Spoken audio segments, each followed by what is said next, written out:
Another day, another basketball stories na naman ang pagkukwentuhan natin. At ngayon nga ay pag-uusapan natin ang balitang pinagalitan na nga po ni Coach Steve Kerr si Brandon Podziemski at ang balitang susi ngayon ng Los Angeles Lakers para magkampiyon.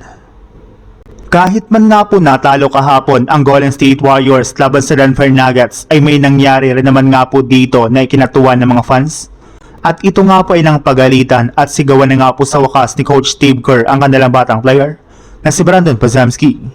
Sa third quarter habang dikit ang kanilang laro at sinusubukan ng Denver na magkaroon ng scoring run, ay nakagawa nga po si Podziemski ng napakawalang kwentang pagkakamali nang hindi nga po niya ipasa ang bola sa isang play kay Kristaps Porzingis kahit man wide open ito sa 3-point line at kahit napakainit ng shooting nito. Sinubukan para naman nga po ni Podziemski na ipilit ang kanyang tira na nauwi lang sa fast break ng Denver Nuggets. At dahil nga po sa kanyang ginawa ay hindi na nga po napigilan pa ni Coach Steve Kerr na pagalitan at sigawan ng pass the ball si Brandon Podziemski. Ito na nga po ang unang pagkakataon na nakitang pagalitan ni Coach Steve Kerr ang kanilang batang player ngayong season na matagal na nga po sana nitong ginawa.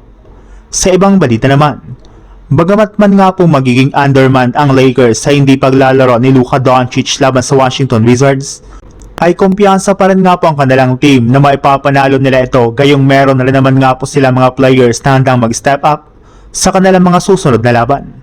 Kumpara nga po last season ay mas malalim na rin naman nga po ang kanilang lineup.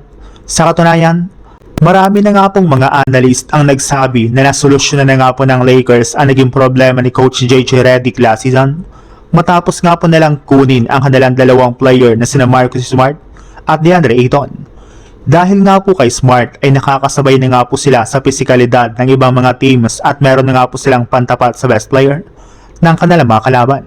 Nagkaroon rin naman nga po sila ng isang defensive player na maaasahan pagdating sa scoring.